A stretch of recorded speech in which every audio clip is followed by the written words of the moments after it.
There's a couple of things. One is like we sometimes get stuck in the mindset of efficiency by the criteria of capitalism. And one of the things is that capitalism overworks us, right? We work more than is actually socially necessary, yet we also have mass unemployment. It makes very little sense by these value criteria, right? We don't plan production. We don't determine what's actually socially necessary. We all work a lot. And actually, I'd argue that, the doctor cleaning bedpans or the professor mopping some floors a little bit is not going to actually greatly impact efficiency in any way, because we're already working much more than is actually socially necessary. In the context of social ownership of the means of production and a system of democratic planning and an equitable distribution of work, we would have to work less anyway. We have to think about the application of these not in the context of a world polarized between a rapidly deindustrialized center and a rapidly industrializing periphery, in which there's these disparities of level of education, disparities in terms of the workday, right? Instead, you can imagine a 4-hour workday or a 5-hour workday in which everyone is employed and performing a mix of tasks. So that's one thing. If you eliminate unemployment, it certainly doesn't become inefficient to have someone who was previously, and this is more to illustrate why effort and sacrifice is fair, because why should you be condemned to a life of just a coal miner and then die of lung cancer very early, or why should you be condemned to the life of a janitor and receive no education and to never be able to perform other work, and why should anyone have that work characterize their life when we could have a cooperative organization in our workplaces and in our economy and have that work, which is very easy to do and we can share. Where everybody understands the jobs that it takes to get the whole. Yeah, in the same way, why should a woman in a household have to be the only one who performs the work in that house? I wonder if any men will find that controversial, but I'm sure that probably not many women here will. Like, women should not be performing all the shit work in the house of raising children or cleaning up the house. Why would that not be shared across the family? And it's not like you're paid for that. I mean, capitalism reinforces certain aspects of these because of sexual division of labor, and we can talk about that another time, but yes. Very brief.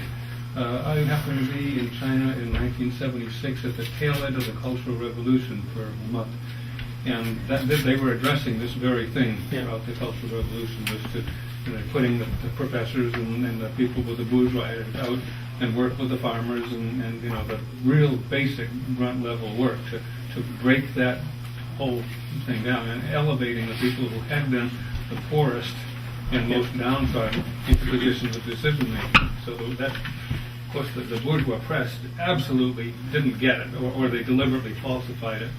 And there were certainly a lot of things about the Cultural Revolution that we wouldn't want to accept.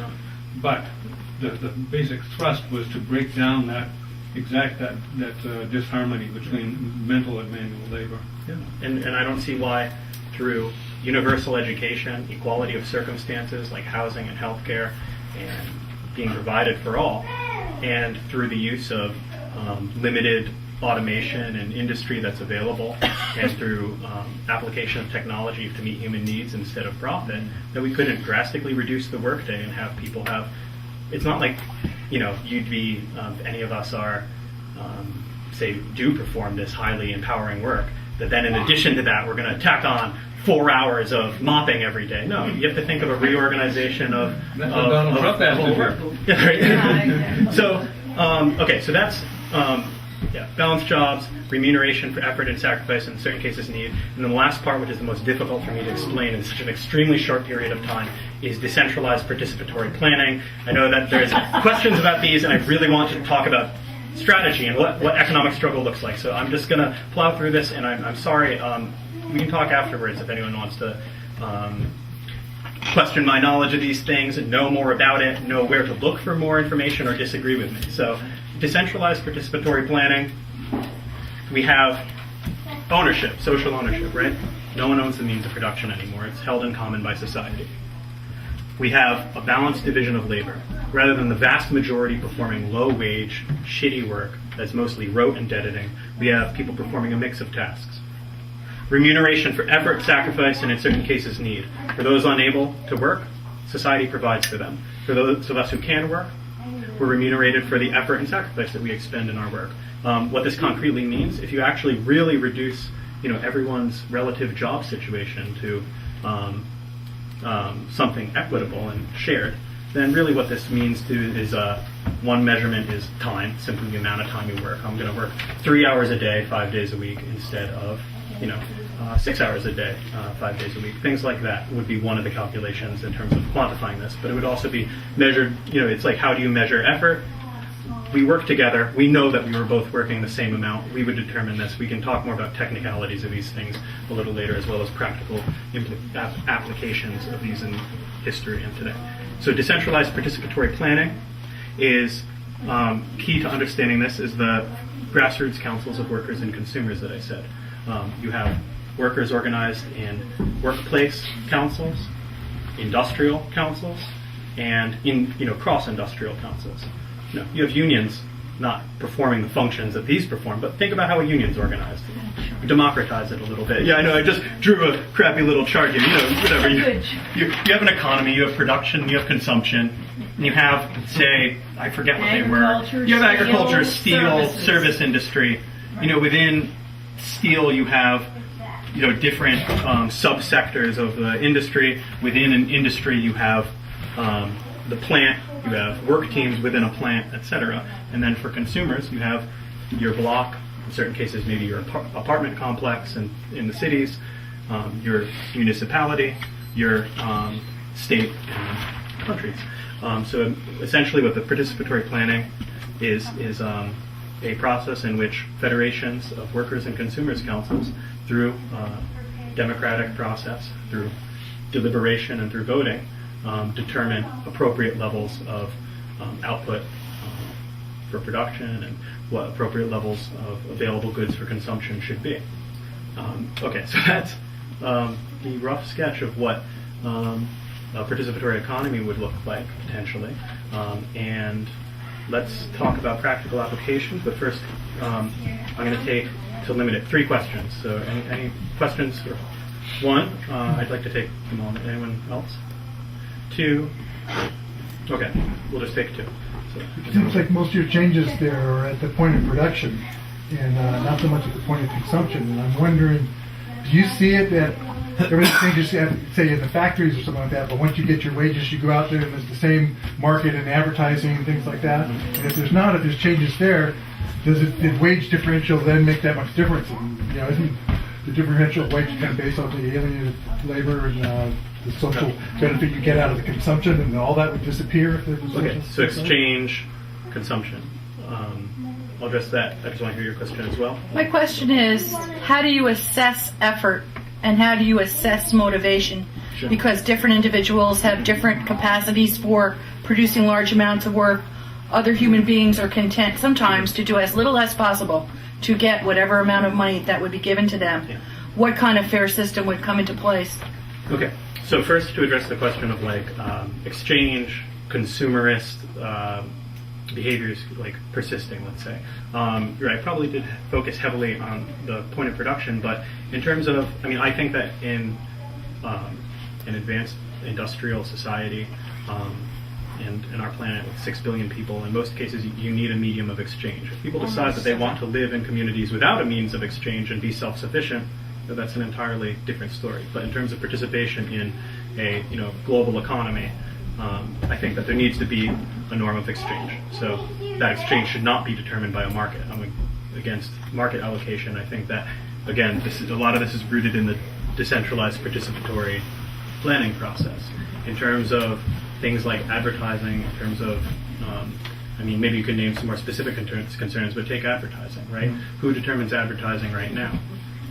Not really the owners, but management, right? The upper crust of management essentially advertises to sell the product to generate a profit. Well, we don't.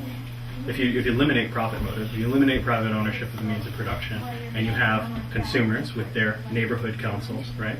Their assemblies in their neighborhood. Should disappear. What's that? The advertising should disappear, wouldn't it? Yeah, or advertising might change. Turn your lights off when you go home because it needs electricity, or quote of the week on the but yeah, exactly. So things like that, the incentive for them be completely withdrawn. So that's what I would argue. We can talk a little more about markets. But The ecological, I called you on this the last time too. I said in the last workshop that the ecological balance, forget the word balance, the ecological value over there is firewall for consumption. And, you know, if you take ecological consideration and consumption, it's got to go down. It's got to come into some sort of sane and rational necessity. And even simply planning production according to what people actually desire and what workers actually feel they're capable of producing and want to produce would already, even independent, like not to ignore it, but simply just to look at it from another lens. That would already drastically reduce, that feature alone would reduce the amount that we're producing, the amount that people are consuming even more. Furthermore, think about consumers wanting to know what's in their food or more about what's in their food or know what alternative options exist for transportation, things like that. Rather than people telling people under capitalism, don't drive your car to work. How am I going to get to work? You know, and things like that. Instead, we can imagine a system in which people say, you know what, like it's really environmentally destructive of us to, you know, as a community to be based entirely upon automobile transportation. Instead, I think we should invest what resources are at the disposal of our community towards public transportation like light rail systems or rail systems connecting us to nearby cities or things like that. I have to address this question. Could you remind me Sure. what it was again? It was about... Well, it's basically work ethic, motivation. How do we assess the effort? How do we instill a work ethic in the youth? I'm working with youth. Okay. I think there's two things we can look at. One is, well, I guess before that, there's a lot of literature exploring like the history of like workers' cooperatives and like how workers' cooperatives have functioned internally and sort of like the norms of behavior, both in more sort of periods of upheaval in history as well as, you know, today, and less politically motivated workers' cooperatives. But nonetheless, like in terms of how you measure that, don't think of it on like a society-wide level. Again, really when you reduce it, when you provide social services free of charge, like healthcare, education, rent. I mean, most of my money, I spend most of my money on rent. It's more than 60% of my income is like rent, you know, it's like, and a lot of people are in that situation. When you reduce that, right, and then you change consumption and things like that, you know, in terms of we don't need to be so like worried about like everyone working, you know, an intense amount. Instead, it's more for coordination purposes within in terms of exchange, and that's how we should think about it. But it is an incentive. It does provide, I think, an incentive because the only way that you can get ahead is to work harder, right? Like if I want. But again, the material foundation for accumulation is reduced, you know, because it's things that we need are provided for, and we have to say actually in what's produced. And it presupposes that everyone wants to work. Yeah, and I mean, it's interesting. This question always comes up, but like, I've had instances where people have posed questions of like, well, so everyone has to work. So well, everyone has to work under capitalism under horrible conditions for really long hours, and the few that don't are, you know, exploiting us. And it's like, so for all of us in this room who work, it's like this would be a reduction of work time, a reduction of psychological energy expended on selling all of your life and your time for such a low wage and not having the things that you need available even after you've worked all of that. So I'd say there's definitely more than an incentive for people to work, and I'd actually argue it has more of an incentive on innovation as well, but we can talk about that because some people think profit drives innovation.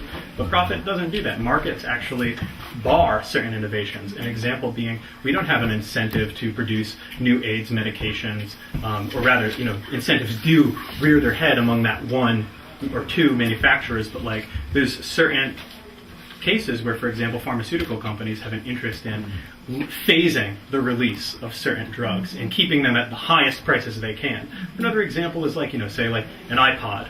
Well, we've already designed generation 6 today, but we're going to release 1 and then 2 and then 3, and they're all going to be the same price for, you know.